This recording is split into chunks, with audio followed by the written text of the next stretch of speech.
पिछले 4 दिनों से तबाही का मंजर बना हुआ है, कहर बरपा हुआ है। शहर में हालात खराब हैं और युद्ध के इस भयावह दौर में केवल और केवल तबाही के निशान देखने को मिल रहे हैं। इन 6 तस्वीरों को आप जरा देखिए, मौजूदा हालात का अंदाजा लगाएं। ये शहरी इलाकों की तस्वीर है।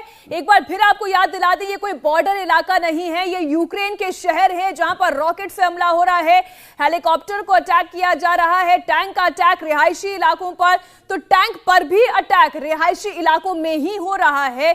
घर के घर बर्बाद हो रहे हैं, सड़क तबाह हो रही हैं और तबाही की ये बर्बादी की निशान से जुड़े हुए कुछ और खबरें। अमित जी, यूक्रेन के कीव में फायरिंग का नया वीडियो अभी सामने आया है और कीव में रिहायशी अपार्टमेंट के पास बताया जा रहा है कि फायरिंग की गई है। फायरिंग की आवाज से कीव में दहशत है और कीव के कई इलाकों में जबरदस्त फायरिंग की जा रही है। और आपको बता दें कि कीव के मेयर ने पहले ही सैटरडे और संडे यानी शनिवार रविवार को यहां पर कर्फ्यू लगा रखा है।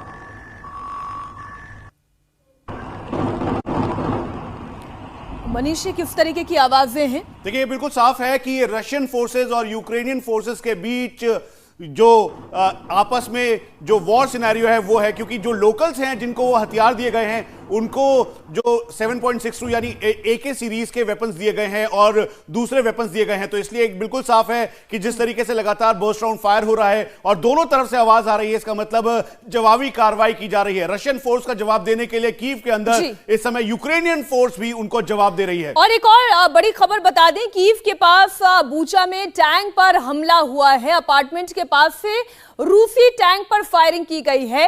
रूसी सैनिकों के काफिले पर यूक्रेन का यह हमला है। अब हम यूक्रेनी फौजियों का यह हमला कहें या यूक्रेनी सिविलियंस का हम यह हमला करें, क्योंकि अपार्टमेंट के पास से यह हमला हुआ है। तस्वीर आप देखिए।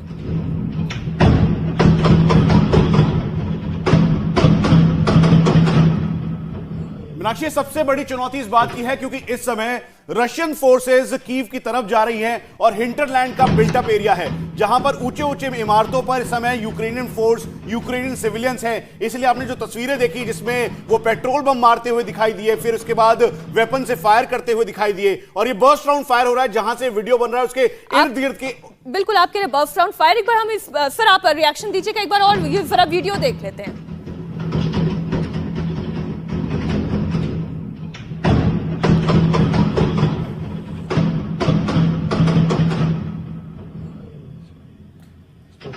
अच्छा, इस वीडियो में एक चीज देखने वाली चीज है कि जो गाड़ियां गुजर रही हैं वहां से भी फायरिंग हुई है और जो यहां पर जो वीडियो बना रहे हैं उनके वहां से हम देख सकते हैं कि पूरा बैरल एक नीचे आ रहा है, यानी कि दोनों तरफ से ये फायरिंग नजर आ रही है, जो ये बताता है कि करते हुए आगे बढ़ रहे हैं और यहां से एक टारगेटेड फायरिंग चल रही है। कर्नल जी, आप कुछ ऐड करना चाह रहे थे? मैं देखिए, जब मैकेनाइज्ड कॉलम जो है वो सिर्फ लड़ सकता है ओपन एरिया में, क्योंकि उनको मूवमेंट का बहुत बड़ा इलाका मिलता है और वो थ्रेट नहीं होती उनको। लेकिन जैसे ही मैकेनाइज्ड कॉलम जिसमें tanks, ICVs, heavy bridging equipment वगैरह हो, जैसे वो शहर की तरफ बढ़ती हैं तो वो वल्नरेबल हो जाती है, क्योंकि उनका काफ़ी सारा जो साइट का इलाका है वो ब्लाइंड हो जाता है और बिल्डिंग्स के अंदर जब वो जाते हैं, शहर के अंदर जाते हैं, तो उनको नुकसान हमेशा ज्यादा होगा। जब वो ओपन में आ जाते हैं तो वो अपनी पूरी क्षमता का इस्तेमाल करते हैं और सर यही हो रहा है। जो तस्वीरें यहाँ पर देख रहे हैं जी, कि इसमें आप देखिए कि ये जो इलाका है ये दिख रहा है कि सिविलियन एरिया है। लेकिन सिविलियन एरिया में ही आप देख रहे हैं कि जो बैरल है नीचे ना आता हुआ नजर है, यानी कि जो सिविलियंस को दिए गए हैं राइफल वो उसका इस्तेमाल कर रहे हैं। बिल्कुल बिल्कुल, ये स्टिंगर मिसाइल, इसीलिए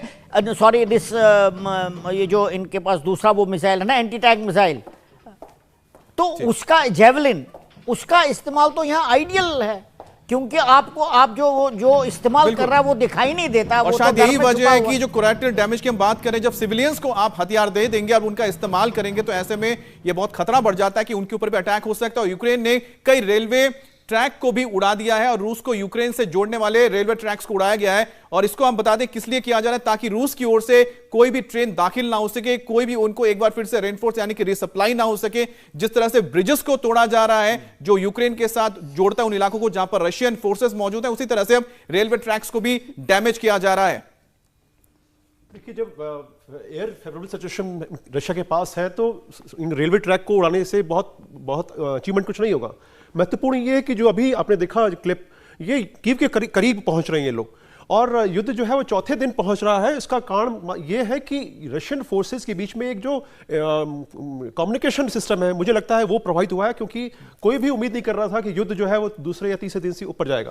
बिल्कुल, खार्किव में रूसी सेना की जबरदस्त तैनाती इस वक्त देखी जा रही है। पूरे खार्किव शहर में रूसी टैंक घूम रहे हैं।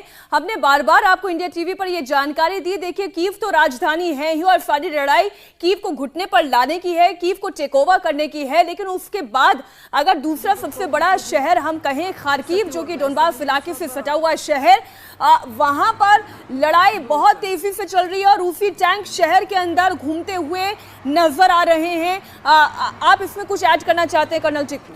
देखिए, मैं ये बताना चाहता हूँ, रशिया का जो टैक्टिक्स है वो हमेशा सेकेंड वर्ल्ड वॉर से लेकर उसूरी रिवर 1967 एंटी चाइनीज़ ऑपरेशन में वो फायर पावर का ज़बरदस्त इस्तेमाल करते हैं। लेकिन आप यहाँ देख रहे हैं फायर पावर रशिया इस्तेमाल नहीं कर रहा है।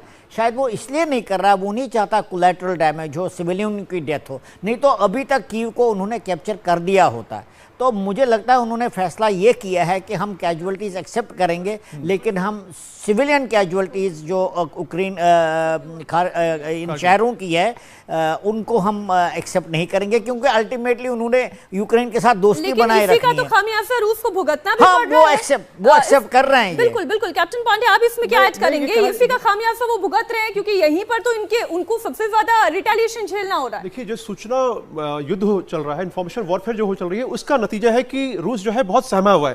क्योंकि अगर आप देखें कि हमारे पास जो क्लिप्स आ रही है उसमें अधिकतर क्लिप्स वो बताती हैं कि रूस पर कितना कुठाराघात हो रहा है, और बच्चों की तस्वीरें, वृद्ध महिलाओं की तस्वीरें। इसका दिखाने का उद्देश्य मात्र ये है कि ज्यादा क्षति हो रही है सिविलियंस को, और रशिया के ऊपर एक मनोवैज्ञानिक दबाव डाला जा रहा है ताकि वो कोलैटरल डैमेज को कंट्रोल करें। अब कम से कम, लेकिन इस तस्वीर में तो ये देखकर मनीष कतई ऐसा नहीं लग रहा है कि किसी भी तरीके का कोई कोलैटरल डैमेज है। रूसी सेना आगे की तरफ मार्च करती जा रही है, उसके ऊपर अटैक हो रहा है, जहां से अटैक होता है वहां से वो रिटेलिएट करती है, लेकिन सिविल इलाके को नुकसान नहीं पहुंचाना चाहती। देखिए, यही इनकी रणनीति भी है, और खार्किव इसलिए इंपॉर्टेंट हो जाता है। आपको देखिए सुबह से सीक्वेंस, पहले गैस पाइपलाइन, फिर उसके बाद जो उसके आउटर एरिया से, और अब जाके अंदर के जो एरियाज है उस पे मार्च करते हुए जो डोमिनेटिंग पोजीशंस हैं खासतौर पे यूक्रेनियन फोर्सेस की, उसको डाउन करना, और इसीलिए जो एक तरीके से रिस्ट्रेन करते हुए जो वहां के लोकल्स हैं वो फायर कर रहे हैं, साथ में यूक्रेनियन फोर्स के लोग हैं। तो खार्किव को डोमिनेट करना बहुत जरूरी है। तो तस्वीरें आपने देखी अब से कुछ देर पहले, जिसमें इन्फेंट्री व्हीकल में आग लग गई थी, उससे फायर किया गया उस पर। उसके बाद जो सिविलियंस थे उन्होंने रोकने की कोशिश की इन्फेंट्री कॉम्बैट व्हीकल को और टैंक्स को। तो ये एक इमोशनल आउटबर्स्ट है जो वहां पर होगा जहां पर रशियन फोर्सेस आगे की तरफ मार्च करेंगी और एरिया को डोमिनेट करेगी। लेकिन रशियन फोर्सेस बिल्कुल एहतियात के साथ सिविल कैजुअलिटीज नहीं चाहती, इसीलिए इस समय तक अभी ये जूझ रहे हैं कीव पहुंचने तक। दूसरा एक और इसमें संदेश मिलता है कि जो लॉजिस्टिक सपोर्ट है कहीं वो प्रभावित हुआ है रशिया के लिए, क्योंकि चौथे दिन युद्ध का पहुंचना ये बताता है कि किस प्रकार से जो उनके जितने भी एसेट्स रिसोर्सेज गए हैं रशियन कीव की तरफ जो बढ़ रहे हैं, उनको जो सपोर्ट चाहिए, लॉजिस्टिक सपोर्ट चाहिए, उसमें कहीं ना कहीं कुछ कमी आई है। इंडिया टीवी हर वक्त हर जगह डाउनलोड करने के लिए सर्च करें India TV news Google play store या ऐप स्टोर पर।